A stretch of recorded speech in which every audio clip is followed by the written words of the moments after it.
RBI है और RBI के द्वारा जो आरबीआई के द्वारा जो धाराएं, नियम, प्रावधान किया जाता है, जो भारत सरकार के द्वारा भी आप कह सकते हैं, क्योंकि गवर्नमेंटल बॉडी का ही उसमें कुछ व्यक्ति रहते हैं और देश के आर्थिक स्थिति को देखते हुए आरबीआई भी चीजों के ऊपर ये रखता है। ये नहीं है कि आरबीआई खुद अपने से नियम बना देते हैं और हम लोग पे थोपते हैं, आम जनता पर या बिजनेसमैन पर या जो भी चीज है। आरबीआई जो भी काम करते हैं वो आर्थिक स्थिति को सर्वे के आधार पर ही काम करते हैं। पहले था कि कुछ चीज यूं ही किया जाता था, केवल ये बिजनेस के फायदे को या बड़े इंडस्ट्री के फायदे को देखा जाता था। लेकिन अब क्या है, अपने देश में मुद्रास्फीति को लेकर के बहुत ज्यादा तनातनी सरकार और आरबीआई के बीच हुआ करता था। तो कहता था सरकार इसके लिए नियम बनाए लेकिन गवर्नमेंट ने कहा कि जब मुद्रास्फीति कंट्रोल आरबीआई के द्वारा होता है, कि आरबीआई जारी करता है कि ये इतना रहा इतना रहा, तो किस कारण से ये बढ़ता और घटता है ये भी बताए। आरबीआई के जो टीम है जो इसको देखता है वही बताए, और सरकार उस पर निगरानी रखेगी, उस तरह के काम करेंगे। ठीक है, इन्फ्लेशन को ये करने के लिए। लेकिन फिर भी इन्फ्लेशन से, मुद्रास्फीति से जुड़े हुए इतने चीज आ जाते हैं कि सब पर आरबीआई का भी नियंत्रण होना, कंट्रोल करना बहुत मुश्किल है, क्योंकि ये बड़ा देश है और बड़ा देश होने की वजह से यहाँ सोशल इंफ्रास्ट्रक्चर यहाँ का बहुत बड़ा है, उसमें बहुत ज्यादा काम करना पड़ता है। इसीलिए इन सब चीजों को देखते हुए सबसे पहले हम आरबीआई के बारे में थोड़ा सा लिखते हैं। ऊपर में हेडिंग दीजिए, बैंकिंग, भारत में बैंकिंग व्यवस्था।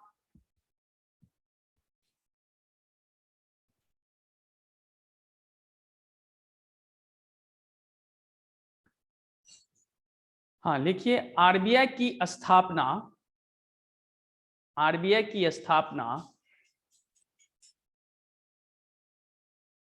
1935 में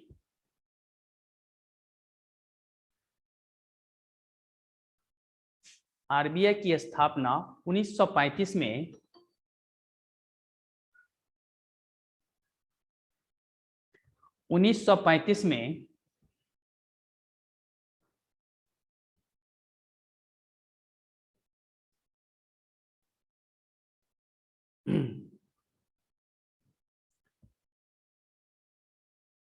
एक निजी बैंक के रूप में की गई थी।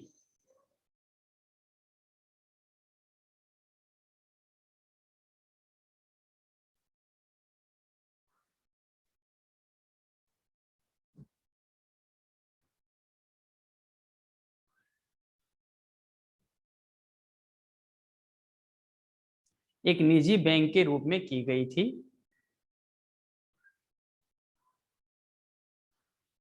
बैंकिंग व्यवसाय के साथ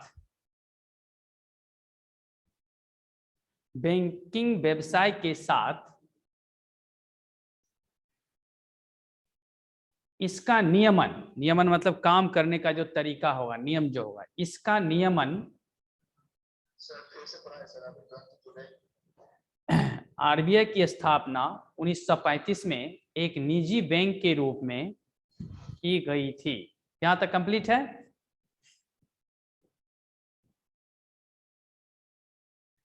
बैंकिंग व्यवसाय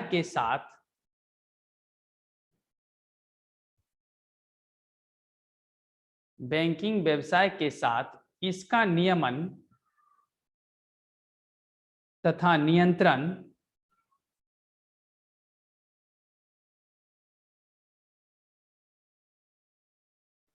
करना एवं नियमन तथा नियंत्रण, कंट्रोल, रेगुलाइज भी करना है और कंट्रोल भी करना है। नियमन तथा नियंत्रण करना एवं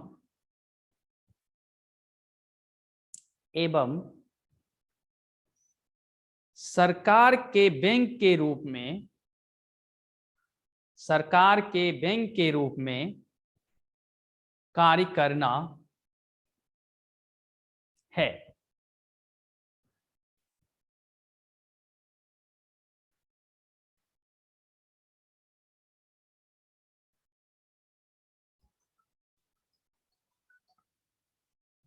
हाँ हाँ बोलिए भैया।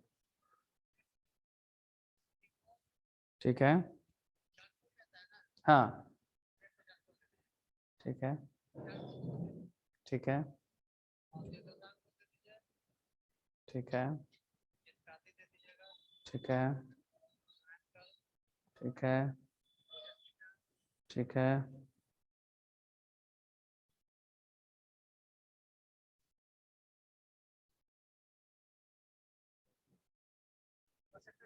ठीक। हाँ एकदम एकदम एकदम एकदम एकदम डेड है।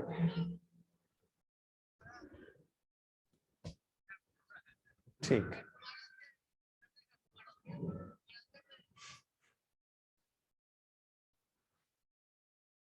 अब बिहारिस्ट आता है, कुमार, हाँ अभिहारिस्ट, कुमार यासव, लोहा सब, अर्जुनारिस्ट, ये सब कम ही दाम, नाम तो याद नहीं है हमको। ठीक ठीक ठीक। यहां तक कंप्लीट हो गया। अजीत, सरकार के बैंक के रूप में कार्य करना है। हाँ लिखो। 1949 में 1949 में 1949 में आरबीआई आरबीआई का राष्ट्रीयकरण के पश्चात, आरबीआई के राष्ट्रीयकरण के पश्चात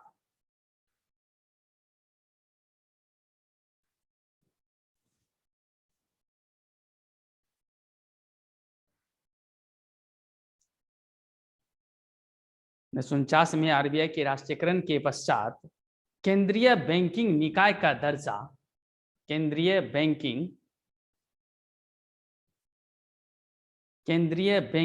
निकाय का दर्जा प्रदान किया गया।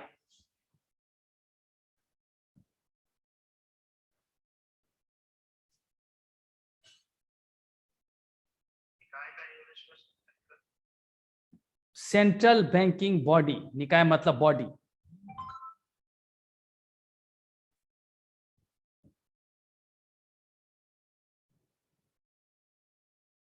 केंद्रीय बैंकिंग निकाय का दर्जा प्रदान किया गया, सेंट्रल बैंकिंग बॉडी का।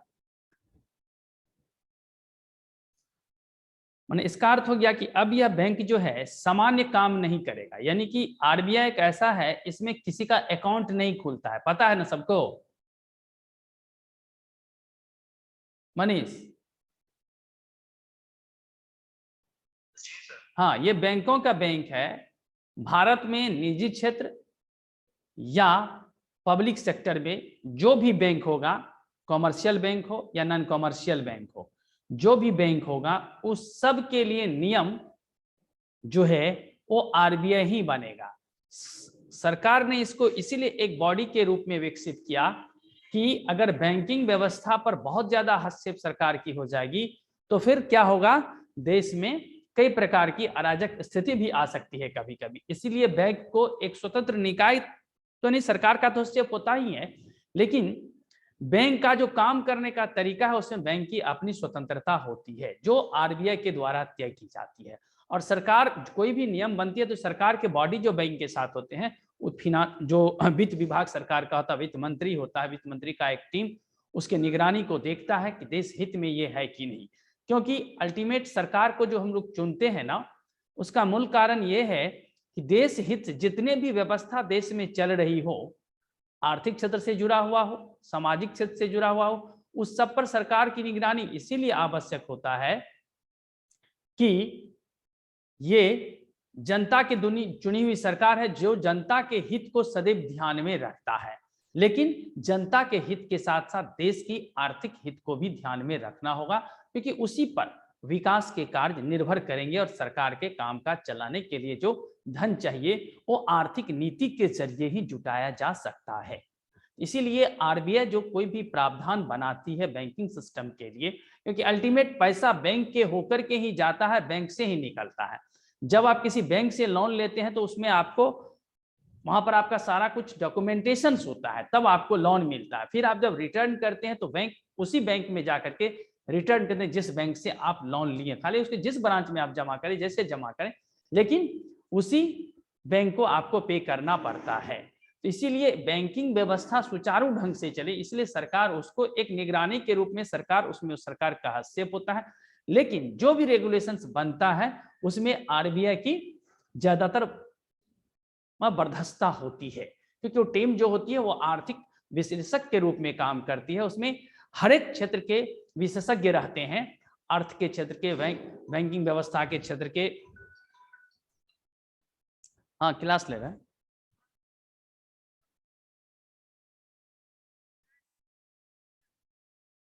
अच्छा ठीक है, बोलो करने के लिए, मेरे अकाउंट नंबर पर है। हाँ ठीक ठीक ठीक ठीक।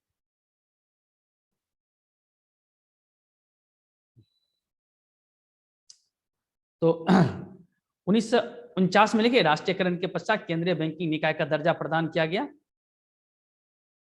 हाँ, यानी अब यह समान बैंक की व्यवसाय नहीं कर सकता है ना।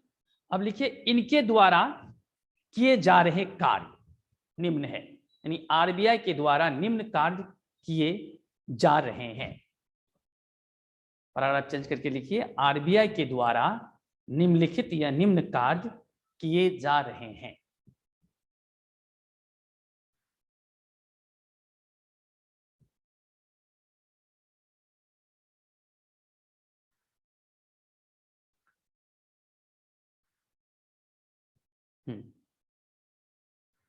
पहला लिखिए निर्गम एजेंसी, इशुइंग एजेंसी, निर्गम एजेंसी।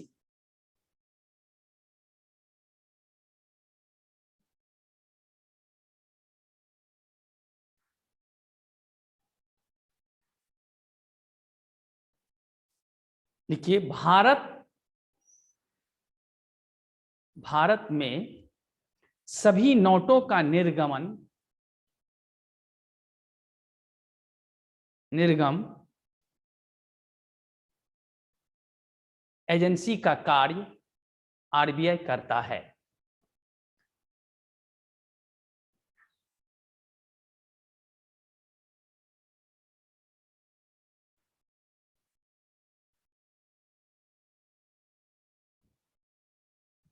अपन भारत में जितना भी नोट्स है उसका निर्गम कौन करता है?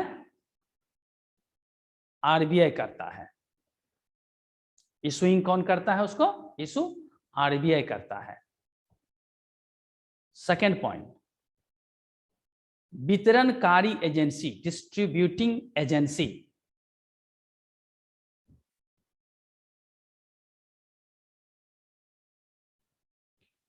लिखिए आरबीआई आरबीआई आरबीआई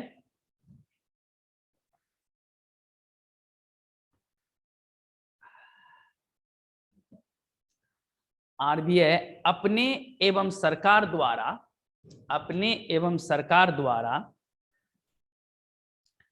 निर्गमित नोटों एवं सिक्कों का,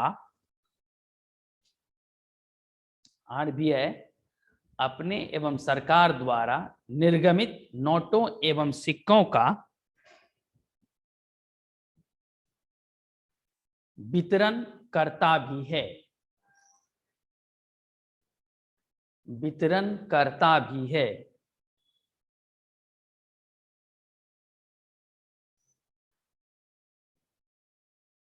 वितरण करता भी है।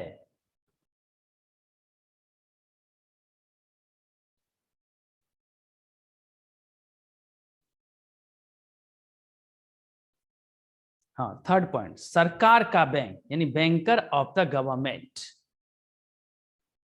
थर्ड पॉइंट क्या लिखे हैं अजय, पुष्पा?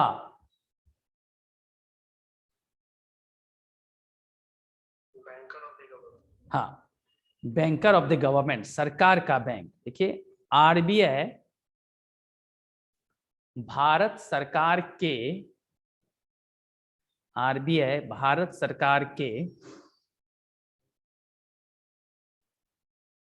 बैंकर का कार्य करता है। भारत सरकार के बैंकर का कार्य करता है।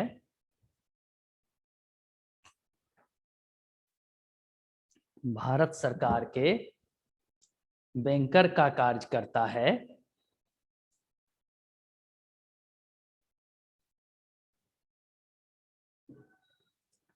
यह सरकार के ऋण का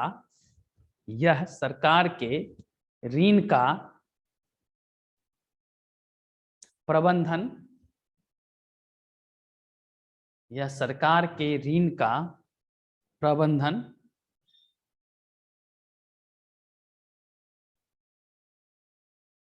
उसके द्वारा किए गए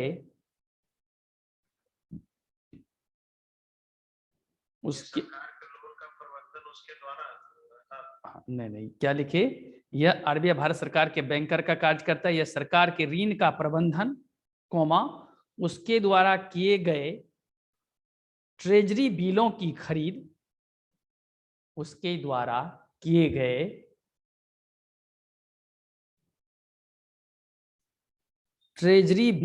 खरीद इत्यादि कार्य संपादित करता है। ट्रेजरी बिल समझते हैं कि नहीं?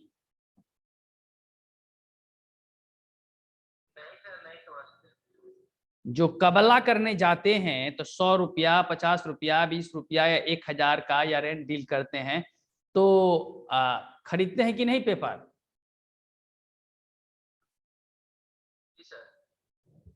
खरीदते हैं ना, तो वही ट्रेजरी बिल हुआ, ठीक है ना। जमीन का जो रजिस्ट्री करते हैं तो ट्रेजरी बिल पर होता है ना, नहीं पता है?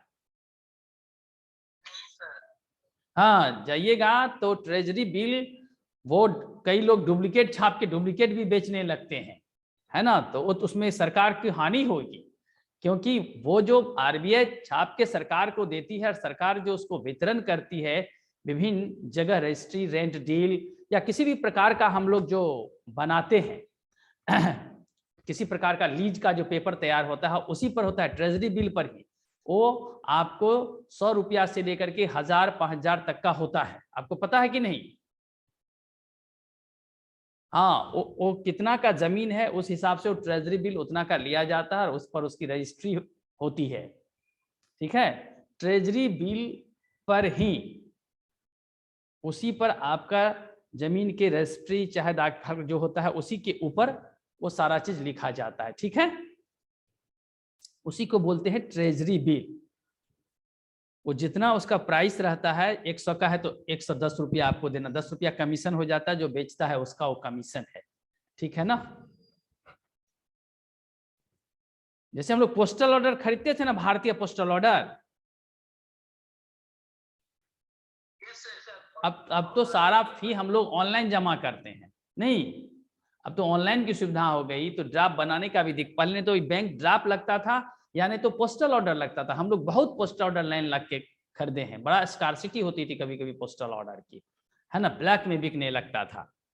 बहुत सारे जो ये होते थे जैसे यूपीएससी वगैरह में पोस्टल ऑर्डर ही लगता था, 150 या 40 रुपया जो भी खर्च होता था, हम लोग पोस्ट ऑफिस में लाइन लग के ही उसका फॉर्म लेते थे और वहीं पर उसको भरते थे।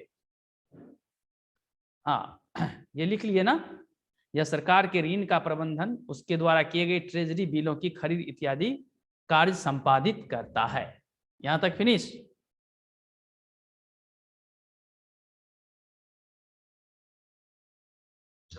हाँ, उसके बाद फोर्थ पॉइंट देखिए, अंतिम घड़ी का bank, bank of the last resort.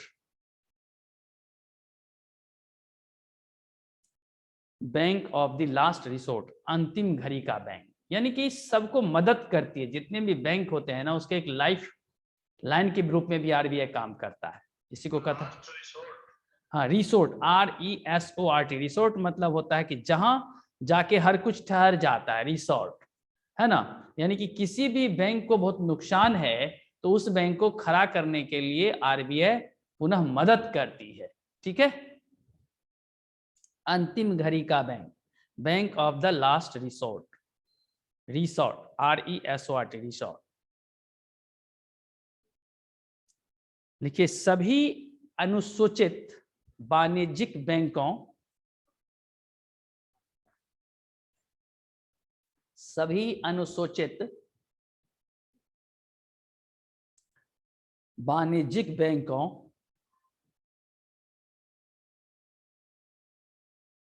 वित्तीय संस्थानों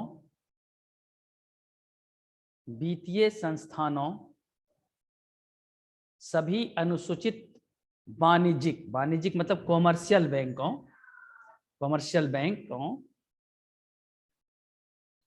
कॉमा वित्तीय संस्थानों जो फिनेंशियल इंस्टीट्यूशंस होता है, जितना भी वित्तीय संस्थानों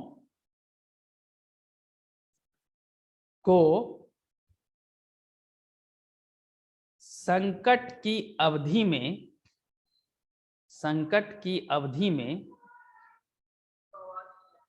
संस्था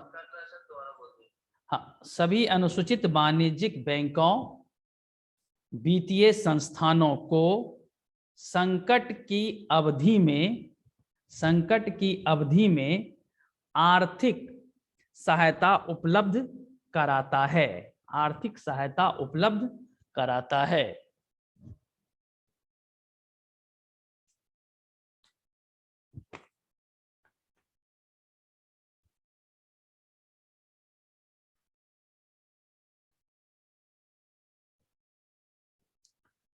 नेक्स्ट पॉइंट है मौद्रिक एवं साख नीति, क्रेडिट एंड मॉनिटरी पॉलिसी।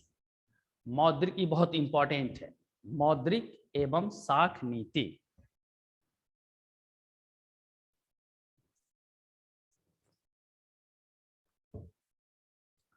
मौद्रिक एवं साख नीति, credit and monetary policy.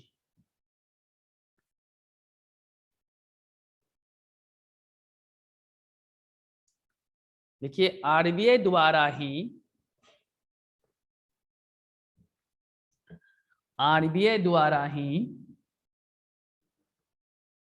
Bharat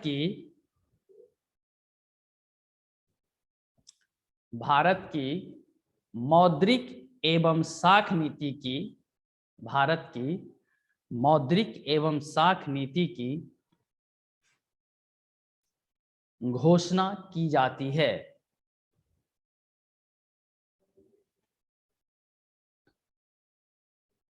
मौद्रिक एवं साख नीति की घोषणा की जाती है।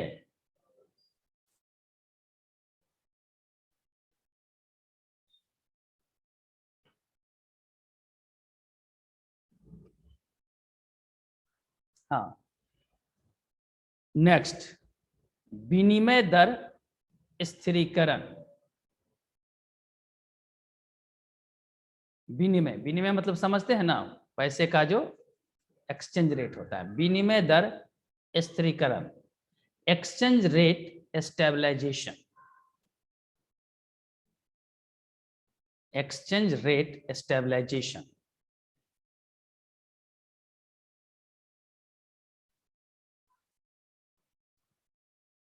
आरबीआई को भारतीय मुद्रा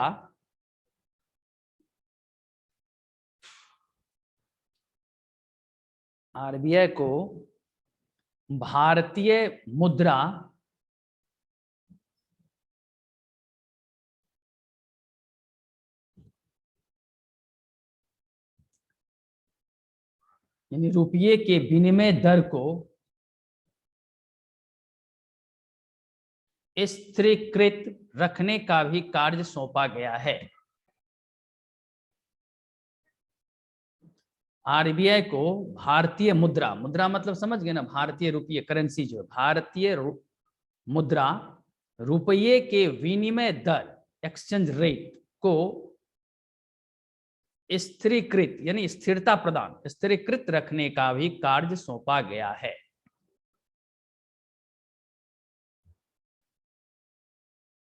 क्योंकि ये बहुत महत्वपूर्ण है। स्थिरीकरण रेट इसलिए बहुत महत्वपूर्ण है कि अगर डॉलर की अपेक्षा या विदेशी मुद्रा की अपेक्षा हमारे रुपया बहुत ज्यादा गिर जाएगा तो फिर देश की जो आर्थिक या व्यापारिक स्थिति है वो चरमरा सी जाएगी।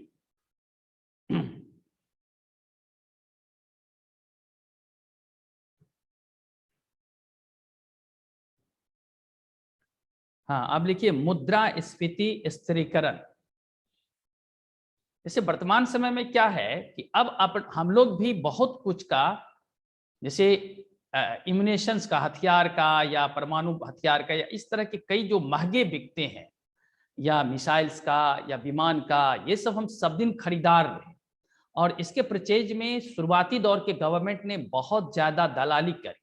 इससे क्या हुआ, अपने देश की आर्थिक स्थिति का उन लोग को फायदा मिला, और हम लोग गरीब होते, हमारे रुपये के वैल्यू गिरता चला गया और उसका डॉलर मजबूत होता चला गया, विदेशी मुद्रा। इसीलिए ये स्थिति हुई। नहीं तो अगर हम शुरुआती दौर से उसी चीज का ज्यादा उपयोग करते जिस चीज को हम बनाते थे, तो एक तो हम गुलाम वाले देश थे, हमारे यहाँ उस तरह का इंडस्ट्री नहीं थी, और जब हुआ भी तो उन लोगों ने इस तरह का हमारे ऊपर कार्य थोपा कि हम खरीदार के रूप में डेवलप थे। हमको कोई टेक्निक नहीं देता था, क्रायोनिक इंजन लास्ट तक हम लोग को कोई नहीं बताया, लेकिन एपीजे अब्दुल कलाम ने ठान ली थी कि जितनी भी मेहनत करना पड़े हम कर ही लेंगे। आप जैसे PSLV के बारे में हो सकता है आप पढ़े हो, पोलर सैटेलाइट लॉन्च व्हीकल जिसको बोलते हैं, जिससे सैटेलाइट को जो है वो कक्षा में एस्टैब्लिश किया जाता है, उसी को बोला जाता है PSLV, ठीक है ना, ध्रुवीय कक्षा में। तो जो हम लोग सैटेलाइट भेजते हैं वो पहले दूसरे देश से भाड़ा पर ले, तो सैटेलाइट भी दूसरे देश की मदद से बनता था और भेजने का काम भी दूसरे देश से करते थे। आज के डेट में सभी यूरोपियन कंट्रीज का सैटेलाइट हम भेजते हैं, हम बनाते हैं। तो कहीं ना कहीं भारत की स्थिति मजबूत हुई है। आने वाले दिनों में अगर हथियार और इम्यूनाइजेशंस का हम बिक्री करने लगे छोटे छोटे देशों को, रसिया हमसे नहीं खरीदेगा, अमेरिका, जर्मनी, फ्रांस नहीं खरीदेगा, लेकिन जो अरब कंट्रीज है, जो लुकिस्ट पॉलिसी के तरफ पूर्व के देश है, हिंद महासागर, बंगाल की खाड़ी के पूर्व का देश जो है वो हमारा खरीदार है और हमारे हथियार को, चीजों को पसंद करता है। कि भारत जो है, भारत इस क्षेत्र के एक स्थिर देश तो है ही, साथ ही साथ वहाँ लोकतंत्र है, और लोकतंत्र के साथ सभी समुदायों के लोगों का वहाँ ध्यान रखा जाता है। इसलिए अगर उस देश का व्यापार बढ़ेगा तो दुनिया में लोकतंत्र जो है जीवित रहेगा। इसीलिए हमारे चीजों के खरीदार अब बढ़ रहे हैं, तो हमारा रुपया मजबूत धीरे धीरे होना चाहिए। केवल जो है पेट्रोल का सब्स्टिट्यूट ढूंढना होगा, उसकी या तो खपत कम करनी होगी या उसके सब्स्टिट्यूट को ढूंढना ही होगा। वही सबसे बड़ा जो है बिजनेस को डाउनफॉल करता है। क्या लिखे हैं, आरबीआई को भारतीय मुद्रा रुपये के विनिमय दर को स्थिरीकृत रखने का भी कार्य सौंपा गया है। यहां तक फिनिश। पुष्पा, रेनू, आवाज मिल रही है? सर हो गया धर्मेंद्र, ठीक है। हाँ, नेक्स्ट पॉइंट है मुद्रास्फीति अस्थिरीकरण, इन्फ्लेशन स्टेबलाइजेशन। इन्फ्लेशन स्टेबलाइजेशन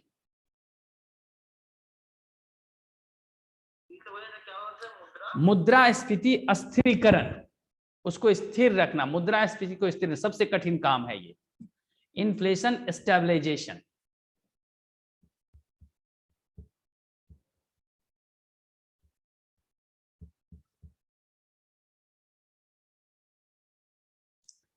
यह कार्य भी आरबीआई को सौंपा गया है।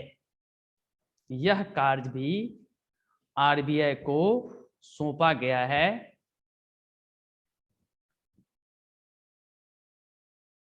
दो हजार पंद्रह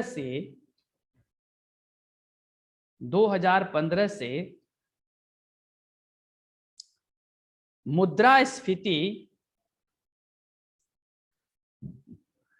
टारगेटिंग कार्य सौंपा गया है। यानी मोदी के बनने के बाद यह काम हुई है।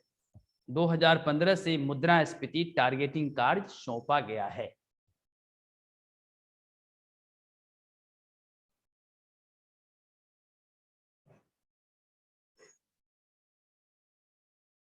धर्मेंद्र, फिनिश हो गया यहां तक? Yes sir. अच्छा, ये काम पहले क्या थी, सरकार और बैंक को लेकर के बहुत टसल होता था और संसद में इस पर बहुत जो है गर्मागर्मी हो जाती थी, लेकिन सरकार जो है मुद्रास्फीति टारगेटिंग का काम नहीं दिया था। जब देखा कि मुद्रा से, ये सरकार देखी कि मुद्रा से संबंधित सारा काम आरबीआई ही करती है, तो मुद्रास्फीति कैसे कंट्रोल किया जाए, ये भी वो टीम बना ले, सरकार से उसको क्या मदद चाहिए वो मदद ले, और आरबीआई इसकी निगरानी करे। जब मुद्रा संबंधित सारा काम को वही करता है, गवर्नमेंट एक बॉडी के रूप में वह देखता है चीजों को, देश हित के ख्याल से और एडमिनिस्ट्रेशन के ख्याल से और साथ ही साथ प्रशासनिक ख्याल से। ये देखना इसलिए जरूरी होती है कि चुनी हुई सरकार है, तो इन चीजों को भी आरबीआई ही करे, कि आरबीआई ब्लेम ना करे कि सरकार ने यहाँ कम। सरकार को सलाह भी वही देगी कि मुद्रास्फीति को कंट्रोल करने के लिए किस प्रकार की आर्थिक पॉलिसी आपको बनानी है, और जनता को किस प्रकार की मदद करनी है, बैंक को किस प्रकार की मदद करनी है, व्यापार को किस प्रकार की मदद करनी है। क्योंकि मुद्रास्फीति जो है वो अगर एक महीने या 2 महीने तक कम बेसी होता है तो ठीक है, लेकिन अगर वो एक अंकों में है तो ठीक है, अगर वो डबल डिजिट में चला जाता है, क्लैप्टिंग करता है मुद्रास्फीति, तब तो देश के लिए हानिकारक है, कहीं ना कहीं बड़ा संकट आ सकता है उससे। इसीलिए मुद्रास्फीति को कंट्रोल करने का जिम्मा भी बैंक को ही ये सरकार दी, क्योंकि सरकार ने देखी कि ये तो बदनामी हो जाएगी। अभी तक तो मुद्रास्फीति को लेकर बड़ी बदनामी हुई है, और तो आरबीआई इसके लिए रेगुलेशन जारी करे कि गवर्नमेंट को क्या करना है, और गवर्नमेंट उसको करेगी कि मुद्रास्फीति बहुत ज्यादा ना रहे, है ना। चलो अब लिखो इसी में नेक्स्ट पॉइंट, विदेशी विनिमय भंडार का संग्रहकर्ता। विदेशी विनिमय भंडार का संग्रहकर्ता।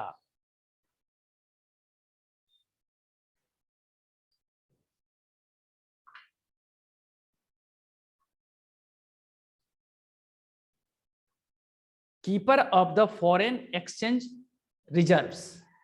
Keeper of the foreign exchange reserve,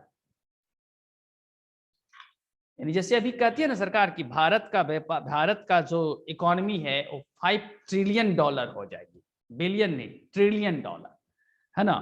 इसके ऊपर काम कर रही है सरकार, ठीक है। तो विदेशी विनिमय भंडार का संग्रहकर्ता, जो डॉलर आता है, डॉलर को तो रखना पड़ेगा ना रिजर्व में, क्योंकि डॉलर से ही तो सब कुछ होता है। क्या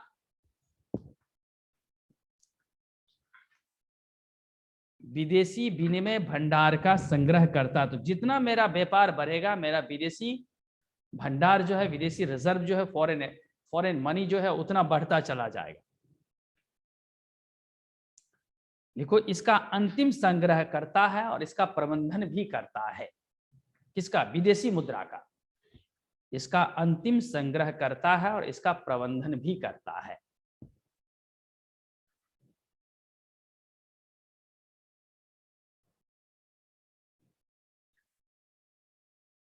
विदेशी विनिमय भंडार का संग्रह करता है। ये कंप्लीट हो गया।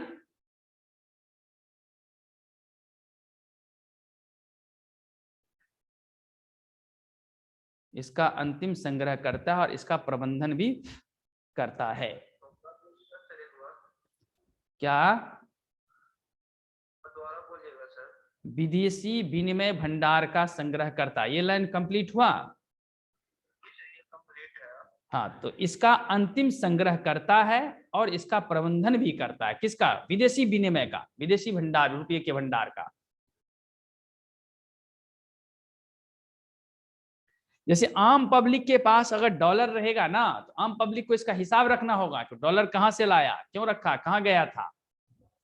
ठीक है, जिसके पास पासपोर्ट नहीं है और हाल में विदेश नहीं गया, कितना डॉलर उसके पास है इसकी जानकारी नहीं देगी, तब तो उसको ईडी तुरंत गिरफ्तार कर लेगा, मनी लॉन्ड्रिंग का उस पर केस हो जाएगा, पता है ना। हाँ, पैसे संबंधित लेन देन का हिसाब कंप्लीट रहनी चाहिए अकॉर्डिंग टू जो आरबीआई या बैंकिंग सिस्टम का नियम है उसके अनुसार। हाँ, नेक्स्ट लिखिए, सरकार का agent, agent of the government.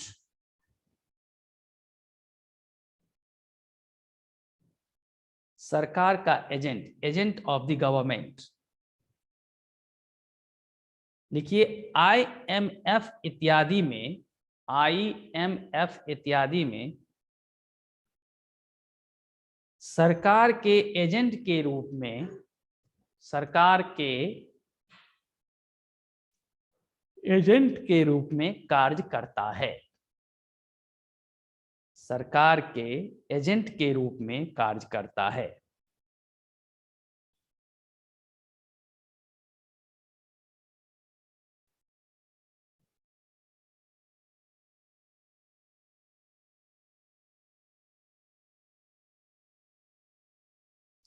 Agent of the government.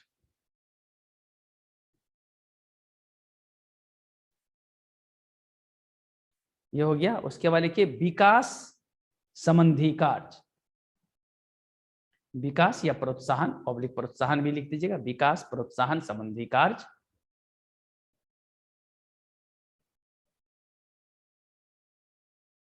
Developmental promotional functions.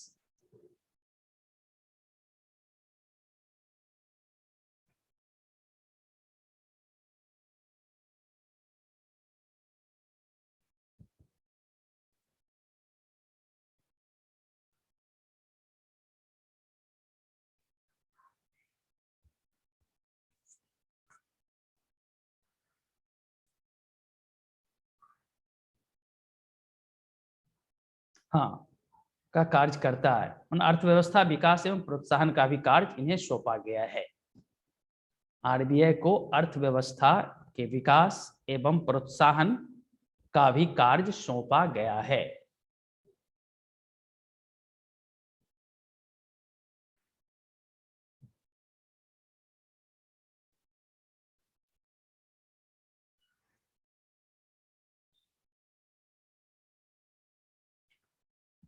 हाँ, पैराग्राफ चेंज कर दीजिएगा, लिखिएगा आरबीआई द्वारा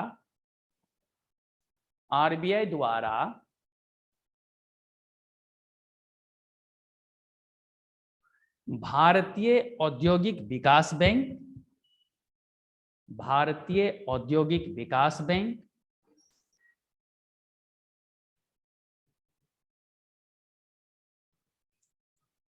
भारतीय लघु उद्योग विकास बैंक, भारतीय लघु उद्योग विकास bank,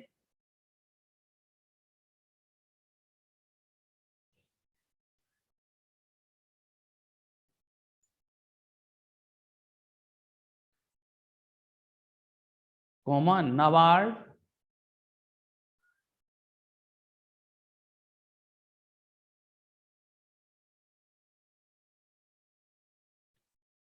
national housing bank NHB, national housing bank,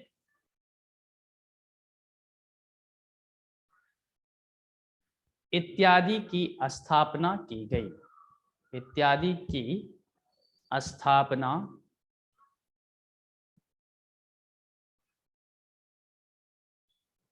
की गई।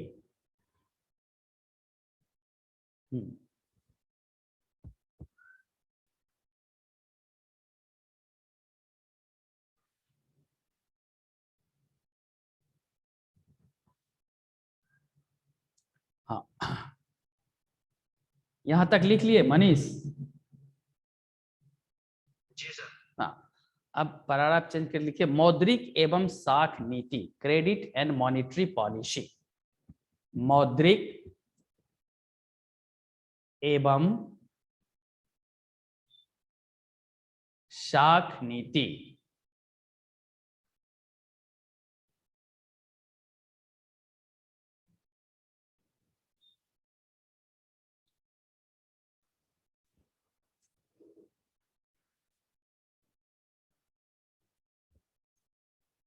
लिखिए इसके अंतर्गत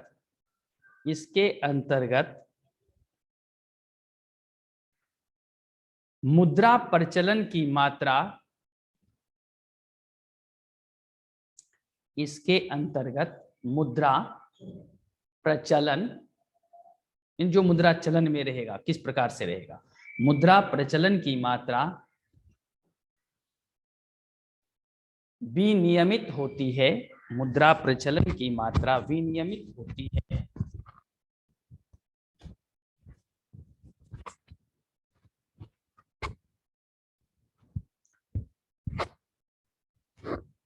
हाँ, मुद्रा प्रचलन की मात्रा विनियमित होती है, हाँ, विनियमित होती है।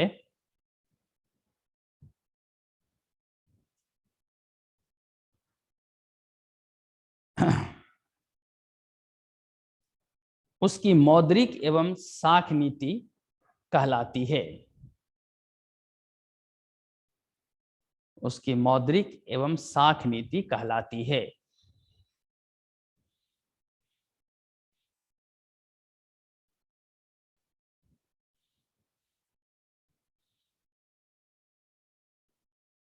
इस मामले में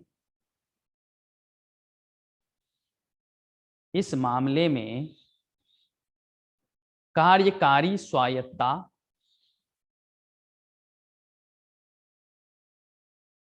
आरबीआई को प्राप्त है। इस मामले में कार्यकारी स्वायत्तता आरबीआई को प्राप्त है।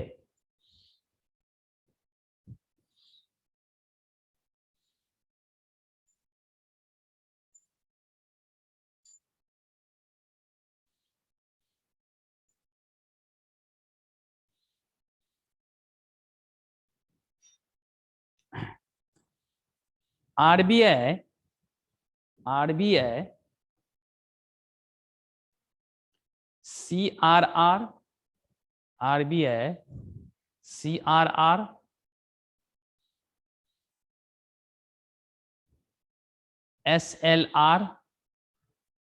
सीआरआर एसएलआर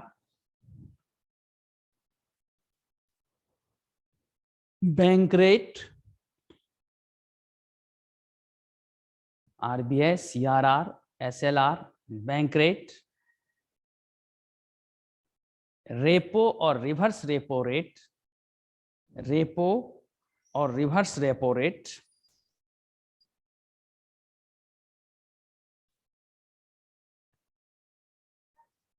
हाँ रिवर्स माना कि उल्टा, RBI CRR SLR bank rate, repo और रिवर्स रेपो रेट। कभी कभी आरबीआई को जरूरत होता है बैंक से पैसे लेने की,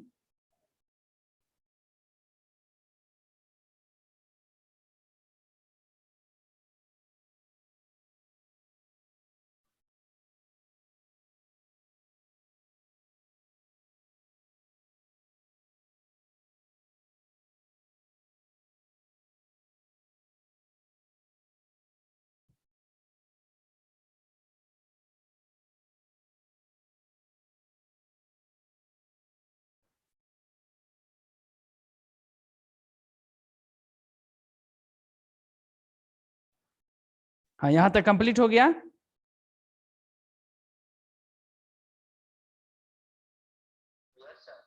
ठीक है चलो,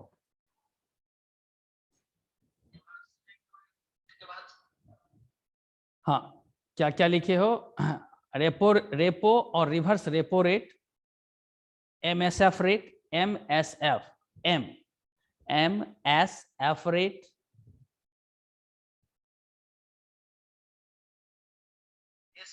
हाँ हाँ एमएसएफ सब लिखाएंगे, आगे सबका आ जाएगा। एमएसएफ रेट, मार्जिनल जो स्टैंडिंग मार्जिनल होता है फिनांस में, एमएसएफ रेट, ओएमओ जैसे कई साधनों,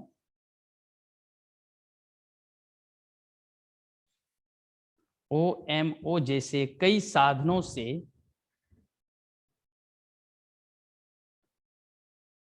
जरूरी क्रेडिट और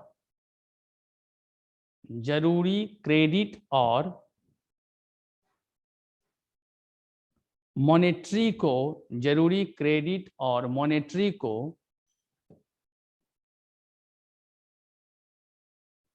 नियंत्रण में रखती है,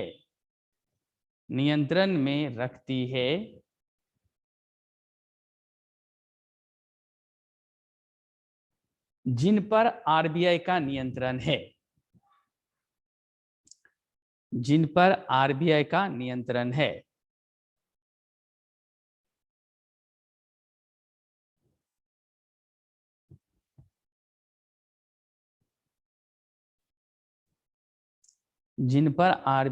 नियंत्रण है।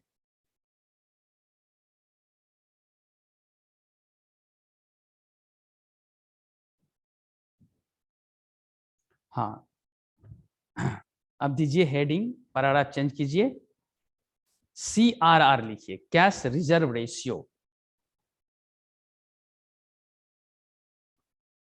सीआरआर कैश रिजर्व रेशियो,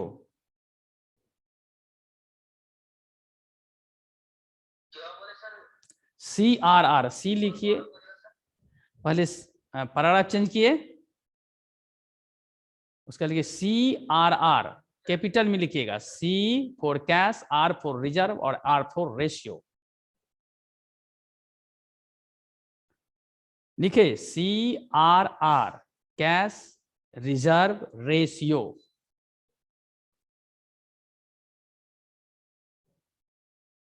ये आरबीआई के पास उसे रखना पड़ता है। इस सबको नेट पर जब आप परीक्षा देने जाएंगे तो उस समय क्या रेट है, कितना है, वो देख के उसके आगे लिख लीजिएगा, ठीक है ना, एक सप्ताह पहले, क्योंकि हर बार ये कुछ ना कुछ चेंज होता है या वही रहता है। हाँ लिखिए, अनुसूचित बैंकों के सकल जमाओं का, अनुसूचित बैंकों के सकल जमाओं का वह अनुपात है, अनुसूचित बैंकों के सकल जमाओं का वह अनुपात है जो उन्हें आरबीआई के पास नगद रूप में रखना अनिवार्य है, जो उन्हें आरबीआई के पास नगद रूप में रखना अनिवार्य है।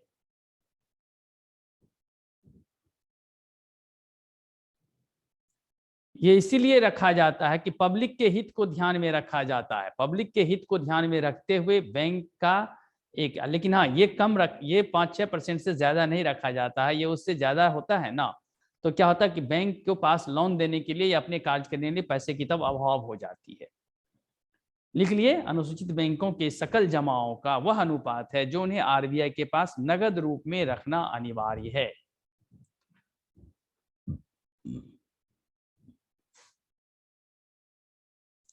अब लिखिए SLR, दूसरा पॉइंट दीजिए, SLR, SLR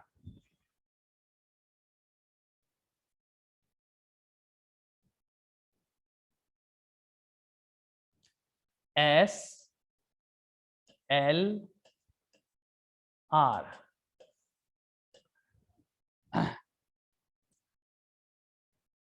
सांविधिक तरलता अनुपात,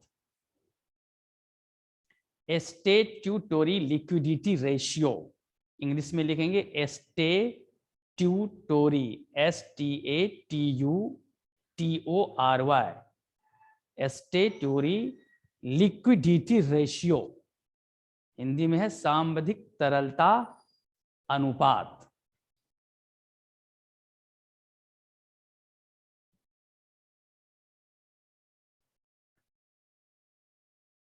देखिए सांविधिक तरलता अनुपात, सांविधिक तरलता अनुपात, सांविधिक तरलता अनुपात, तरलता अनुपात, SLR। देखिए सभी अनुसूचित बैंकों की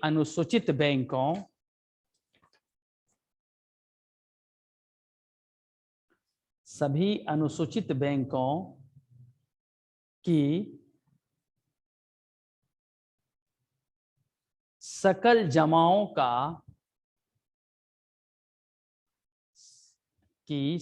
जमाओं का वह अनुपात है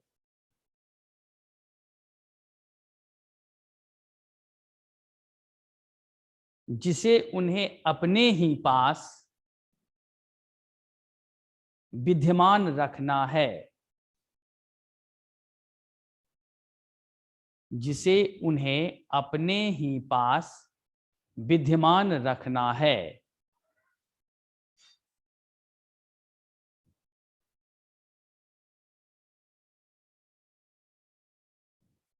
जिसे उसे अपने ही पास विद्यमान रखना है।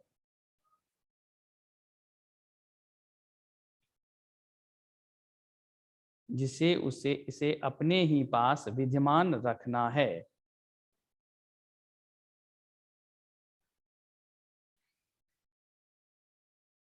SLR कितना है, इसे उसे अपने ही पास विद्यमान रखना है।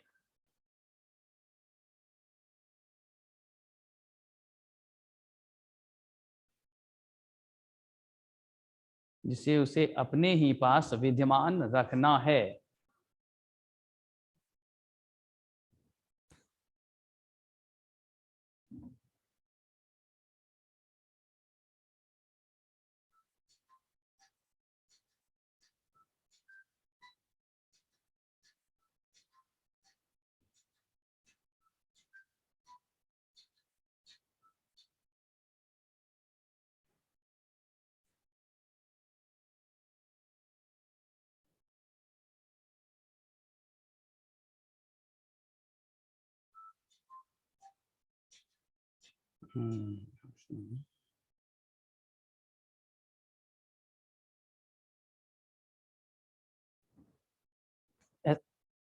SLR कितना है?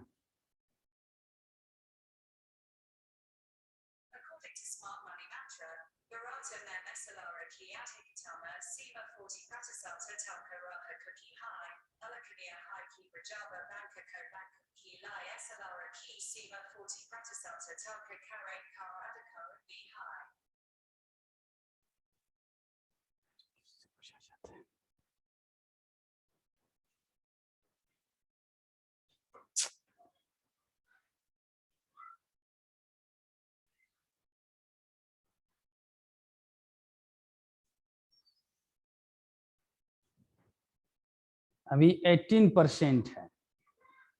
SLR कितना है अभी? लिख लो, अभी 18% है SLR।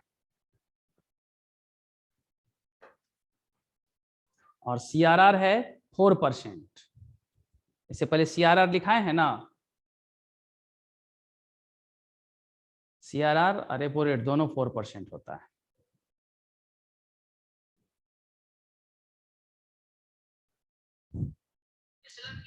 SLR 18%, CRR 4%।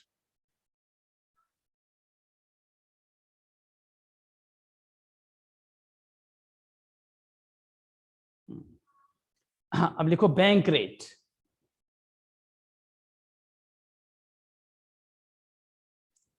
Bank rate bracket में लिख लो 4.25% है बैंक रेट।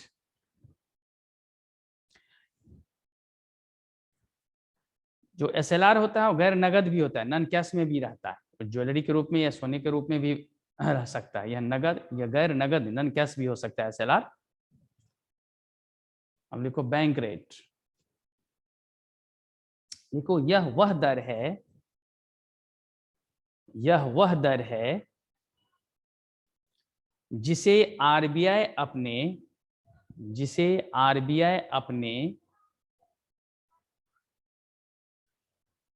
लंबी अवधि के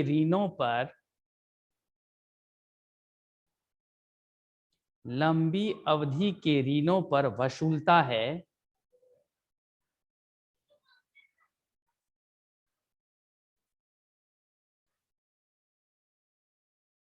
उसे बैंक रेट कहते हैं।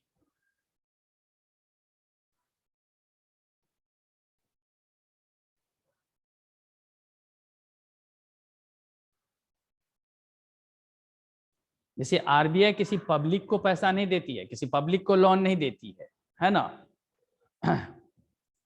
यहां तक फिनिश लिखे। लंबी अवधि ऋणों पर वसूलता है, उसे बैंक रेट कहते हैं। अजित, धर्मेंद्र, हाँ, उसे बैंक रेट कहते हैं। अब ब्रैकेट में लिखिए सरकारों, सरकारी कंपनियों,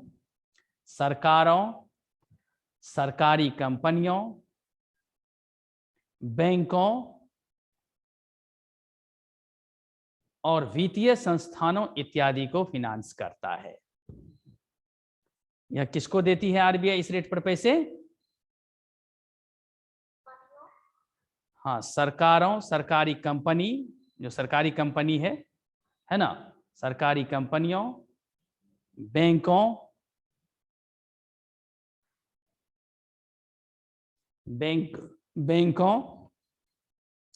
वित्तीय संस्थानों जो फिनेंशियल इंस्टीट्यूट सब होता है, वित्तीय संस्थानों इत्यादि।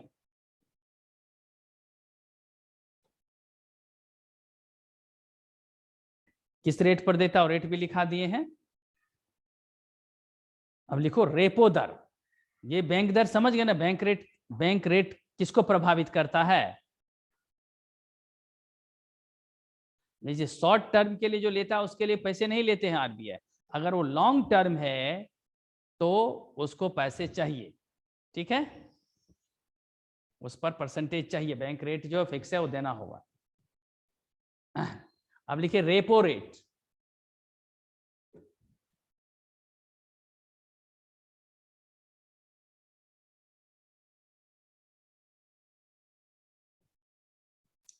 लिखिए वह ब्याज दर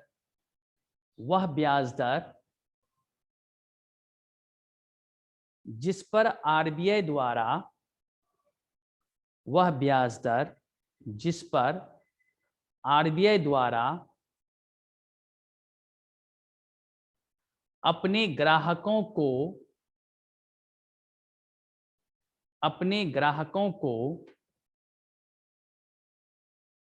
लघु अवधि ऋण उपलब्ध कराया जाता है।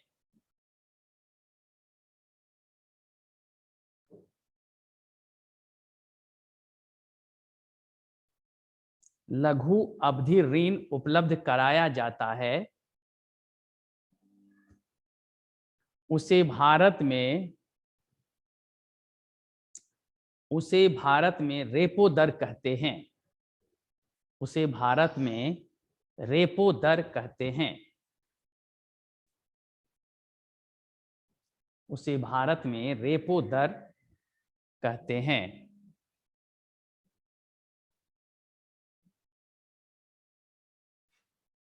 उसे भारत में रेपो दर कहते हैं। यहां तक कंप्लीट हो गया। देखो इस दर का सीधा संबंध, इस दर का या इस रेट का सीधा संबंध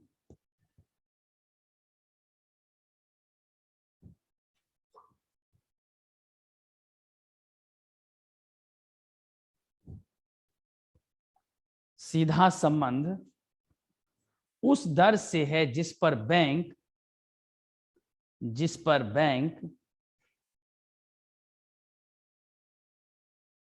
ग्राहकों को लोन देते हैं। जिस पर बैंक ग्राहकों को लोन देते हैं।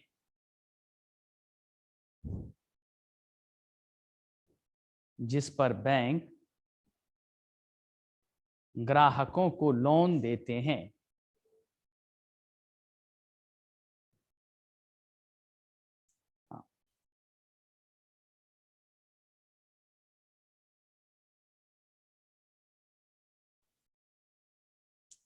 अब लिखिए प्रतिवर्ती रेपो दर, रिवर्स रेपो रेट।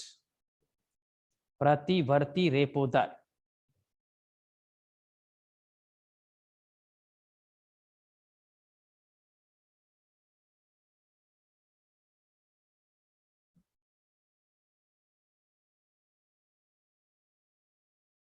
हाँ रिवर्स रेपो ले लिखिए वह ब्याज दर जो आरबीआई अपने ग्राहकों को, जो आरबीआई अपने ग्राहकों को उनसे लिए गए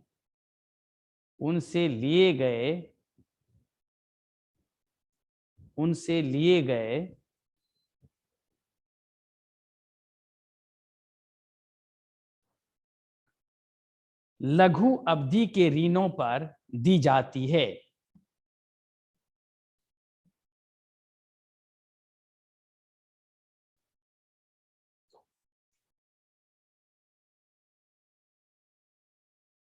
लघु अवधि के ऋणों पर दी जाती है, प्रतिवर्ती रेपो दर कहलाती है। यानी कि कभी कभी आरबीआई को भी पैसे की जरूरत पड़ती है, तो उनके जो ग्राहक बैंक है उनसे उनको लेना पड़ता है, तो उस पर उस बैंक को, आरबीआई को जो है क्या देना पड़ता है, ब्याज देनी पड़ती है। वह ब्याज दर जो आरबीआई अपने ग्राहकों को उनसे लिए गए लघु अवधि के ऋणों पर दी जाती है या देती है, प्रतिवर्ती रेपो दर कहलाती है। यहां तक कंप्लीट हो गया ना?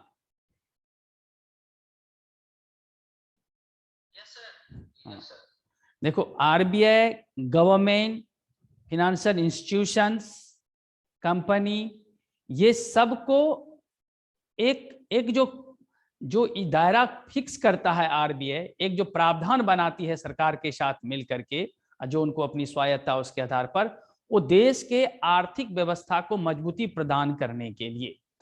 जैसे कभी कभी जो है फ्रॉडिज्म जो होता है कई बैंक के माध्यम से, तो निश्चित रूप से उसमें गवर्नमेंटल बॉडी और बैंकिंग सिस्टम कहीं ना कहीं इन्वॉल्व है, तब ये हो सकता है। नहीं तो आरबीआई के निगरान, अगर कोई भी नॉन बैंकिंग भी है तो उसको आरबीआई से रजिस्ट्रेशन लेना पड़ेगा। बैंकिंग सिस्टम का नियम है, अगर वहां चल रही है तो गवर्नमेंट को, अगर बिना रजिस्ट्रेशन का कोई चल रहा है तो वहां के गवर्नमेंट्स को ये बताना होगा। जैसे शारदा घोटाला बंगाल में हुई, तो देखिए बंगाल सरकार के लोग उसमें इन्वॉल्व थे, कई मंत्री इन्वॉल्व थे, तो आरबीआई ने गला दबाया कि नहीं, जनता के पैसा तो नहीं डूबेगी, शारदा घोटाले से जुड़े हर एक व्यक्ति की प्रॉपर्टी सीज हो, है ना। इन लोगों ने फ्रॉडिज्म की है, आरबीआई को भी धोखे में रखा है। इसीलिए अपने यहाँ जो बैंकिंग सिस्टम में जो फैसिलिटेशंस दिया गया है हम लोगों को, तो उस फैसिलिटेशंस का हम किसी भी सूरत में दुरुपयोग करेंगे तो फंसेंगे कहीं ना कहीं। हाँ, अब लिखिए marginal standing facility, MSF, marginal standing facility.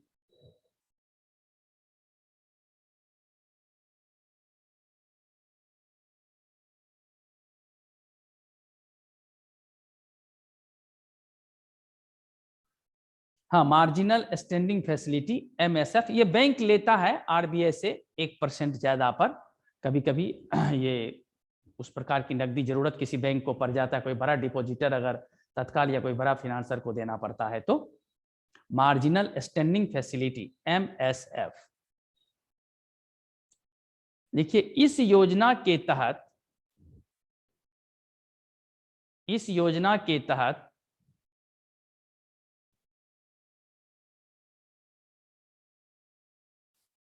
Bank रातों रात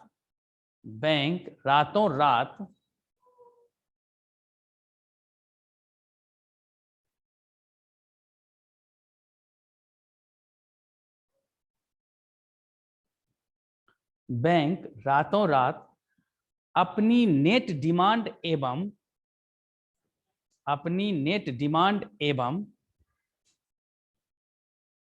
टाइम लायबिलिटीज का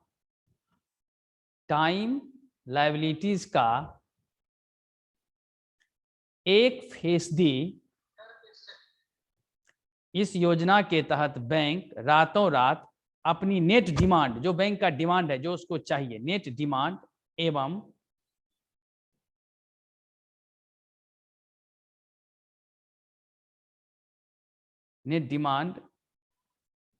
एवं या एंड टाइम लायबिलिटीज का 1%, मैंने कितने समय के लिए ले रहा है, टाइम लायबिलिटी जो हुआ का 1% आरबीआई से उधार ले सकते हैं, एक फीसदी पर लिखना होगा, 1% पर आरबीआई से उधार ले सकते हैं। यानी जो रेपो रेट होगा ना, उससे 1% ज्यादा देना होगा, बस इसके लिए। जो रेपो रेट 4% या 4.25% जो भी रहेगा, उससे सिर्फ 1% जो है ज्यादा दे करके उसको उतना मनी ले सकता है बैंक। ठीक है,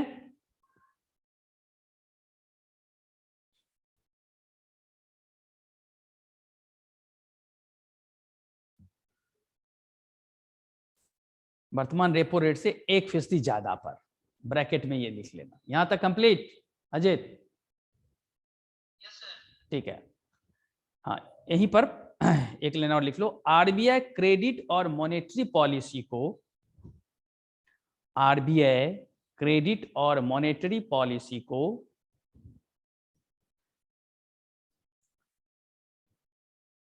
आरबीआई क्रेडिट और मॉनेटरी पॉलिसी को गतिशील रखने के लिए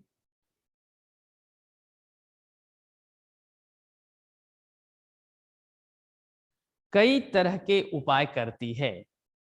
गतिशील रखने के लिए कई तरह के उपाय करती है।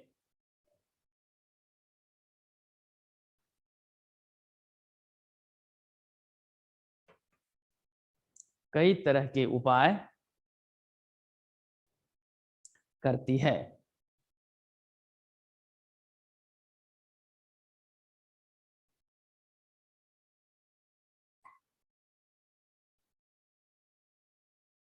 हाँ, कई तरह के उपाय करती है। फर्स्ट लिखिए कॉल मनी मार्केट।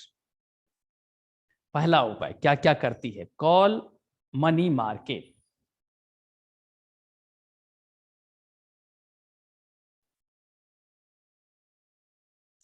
हाँ, इसमें लिखिए कॉल मनी मार्केट मुद्रा बाजार का,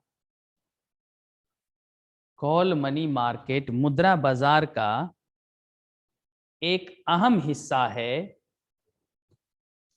मुद्रा बाजार का एक अहम हिस्सा है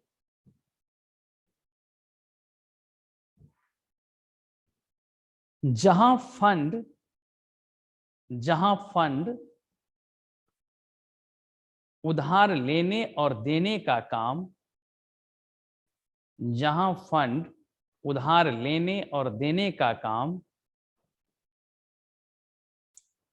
रातों रात होता है।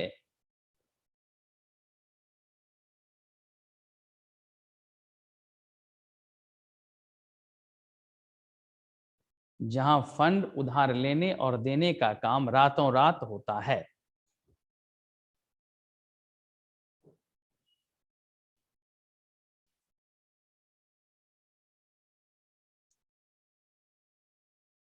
दो हजार सोलह तक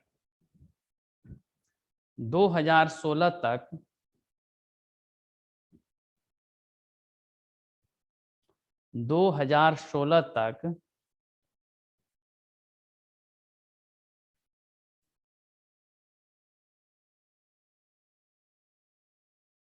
रेपो रेट पर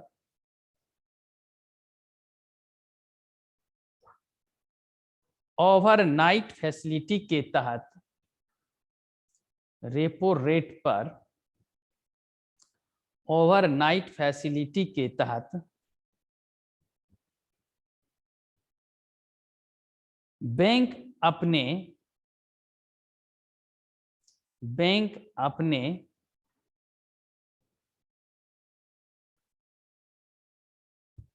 नेट डिमांड एवं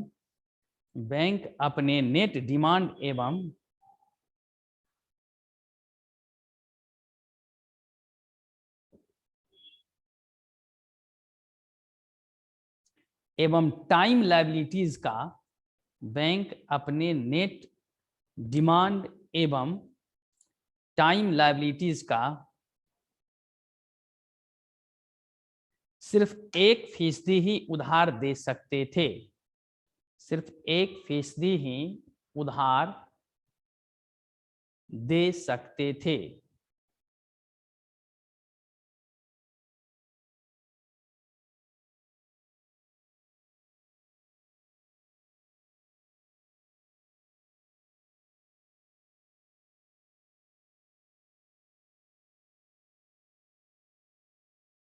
दे सकते थे। टर्म रेपो को बढ़ावा दे रहा है।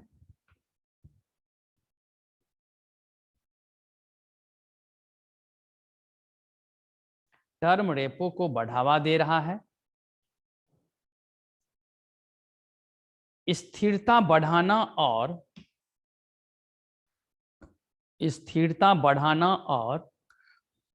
ऋण की बेहतर कीमत,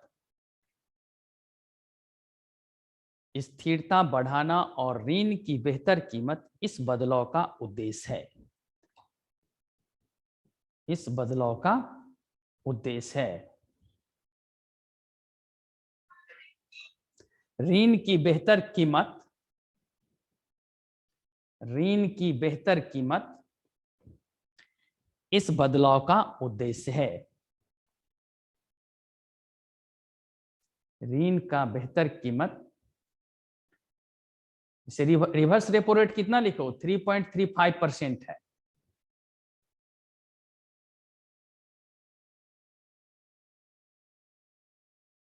रेपो रेट है 4% और रिवर्स रेपो रेट है 3.35%।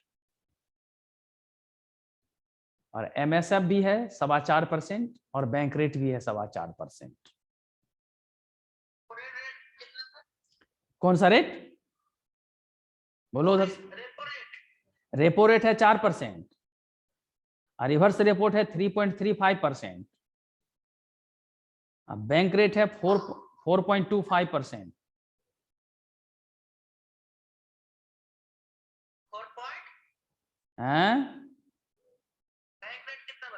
बैंक रेट है 4.25%।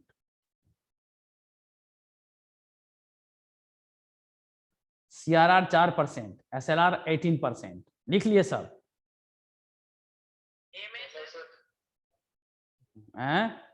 MSF 4.25%।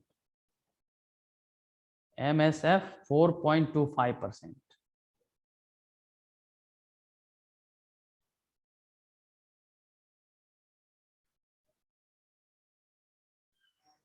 हाँ, रेपो रेट 4% ही है, ठीक है।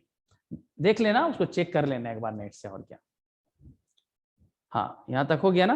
स्थिरता बढ़ाना और ऋण की बेहतर कीमत इस बदलाव का उद्देश्य है। हाँ, अब लिखो परावर्तन open market operations. Open market operations यानी इसमें मार्केट को देखा जाता है। ओपन मार्केट ऑपरेशंस में देखा जाता है कि क्या चल रहा है, कैसे चल रहा है। आरबीआई इसकी निगरानी करती है। ओपन मार्केट ऑपरेशंस,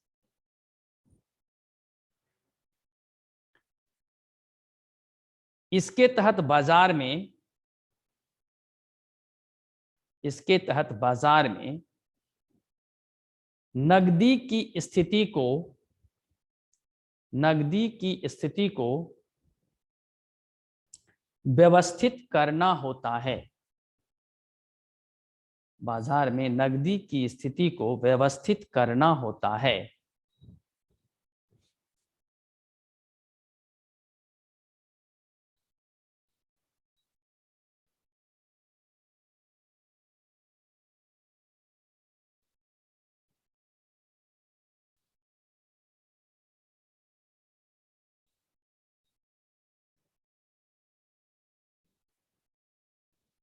बाजार में नकदी की स्थिति को व्यवस्थित करना होता है। हाँ, next point, liquidity adjustment facility. Liquidity adjustment facility,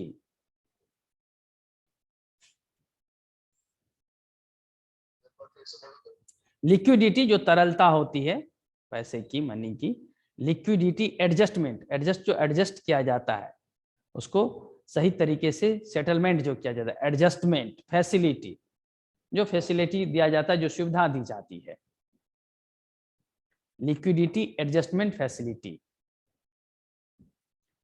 बैंकों के फंड में, बैंकों के फंड में असंतुलन पर, बैंकों के फंड में असंतुलन पर नियंत्रण, बैंकों के फंड में असंतुलन पर नियंत्रण के साथ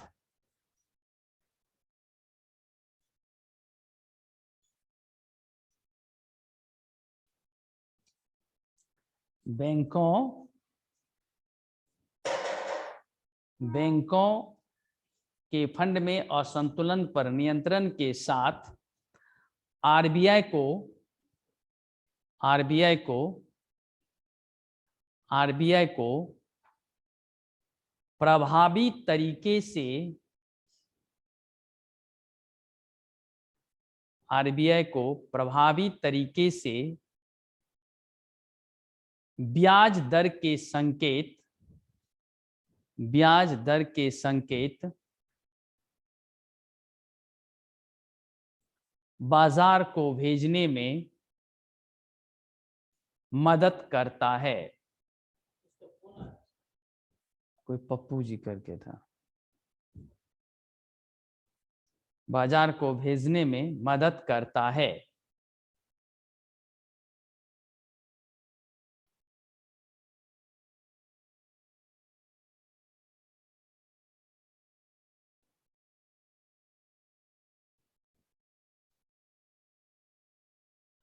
हाँ, नेक्स्ट है market stabilization scheme, MSS, market stabilization scheme.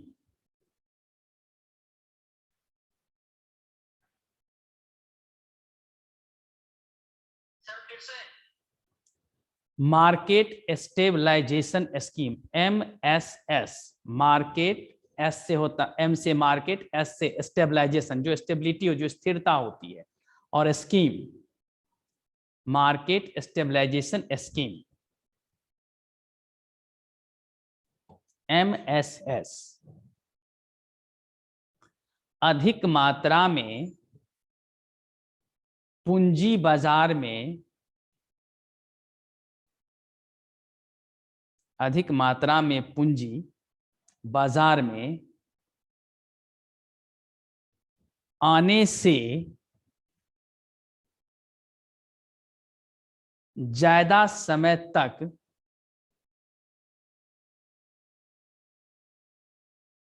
रहने वाली अतिरिक्त नकदी को, रहने वाली अतिरिक्त नकदी को अल्पकालिक सरकारी प्रतिभूति, अतिरिक्त नकदी को अल्पकालिक सरकारी प्रतिभूति और राजकोष बिल के जरिए, और राजकोष बिल के जरिए कम किया जाता है।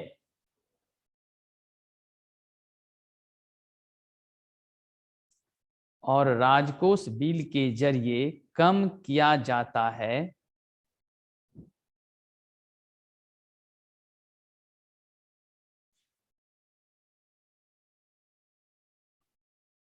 इसमें SLR और CRR दोनों की विशेषताएं हैं। इसमें SLR और CRR दोनों की विशेषताएं हैं।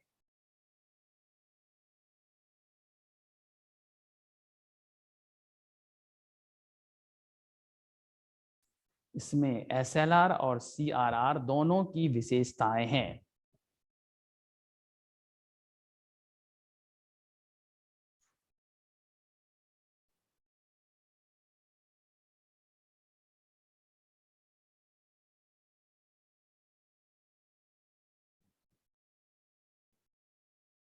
इसमें SLR और CRR दोनों की विशेषताएं हैं। यहां तक कंप्लीट हो गया अजय? कौन बोला नहीं? किसको नहीं हुआ है बताओ?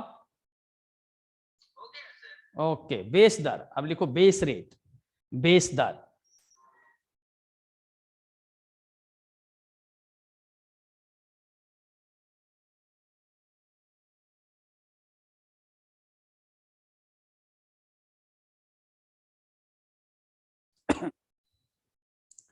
बेस रेट लिखो, बेस रेट वह ब्याज दर है,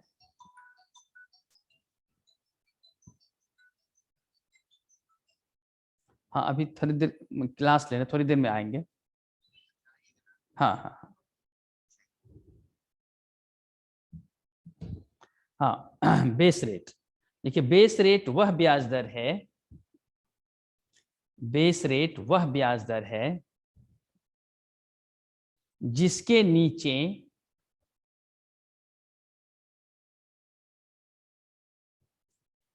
नीचे अनुसूचीबद्ध व्यावसायिक बैंक, अनुसूचीबद्ध व्यावसायिक बैंक अपने ग्राहकों को कोई अपने ग्राहकों को कोई ऋण नहीं देंगे। बेस रेट वह ब्याज दर है, बेस रेट वह ब्याज दर है जिसके नीचे अनुसूचीबद्ध व्यावसायिक बैंक, अनुसूचीबद्ध व्यावसायिक बैंक अपने ग्राहकों को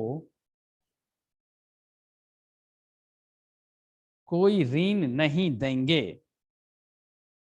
अपने ग्राहकों को कोई ऋण नहीं देंगे।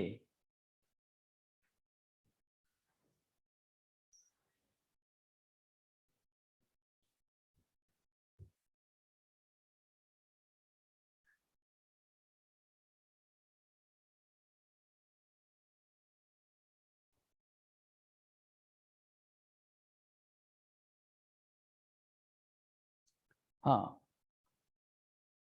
अब लिखिए क्रेडिट और मौद्रिक नीति, ऊपर में हेडिंग दीजिए क्रेडिट और मौद्रिक नीति।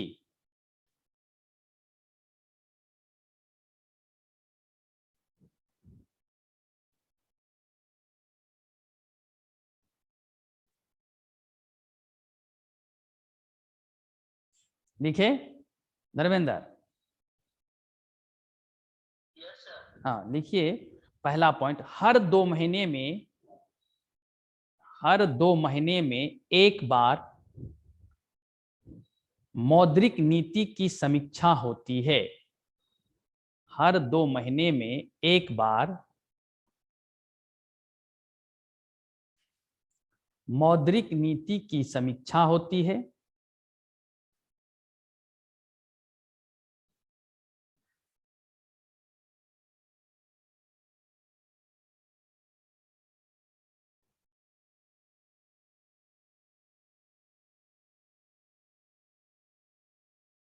नेक्स्ट, इसी में दूसरा पॉइंट, महंगाई की दर 2 से 6% के बीच होनी चाहिए।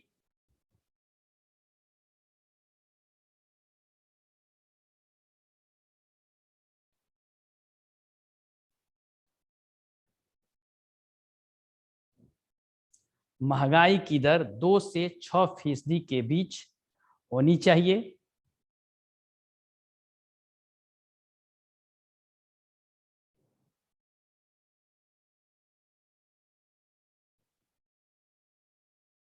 नेक्स्ट, 7, 14 और 28 दिन का, या तो 7 दिन या 14 दिन या 28 दिन, 7, 14 और 28 दिन का टर्म रेपो शुरू किया गया है।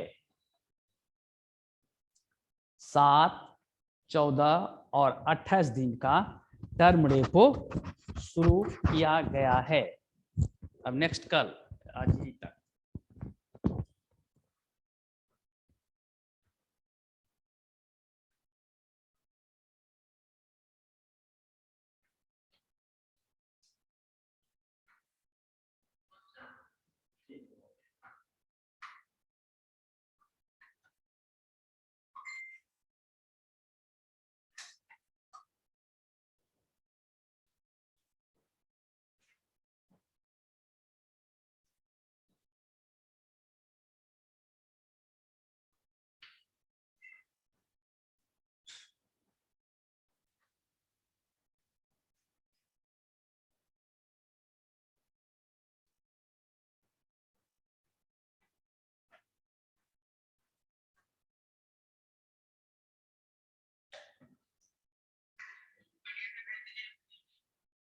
ठीक है।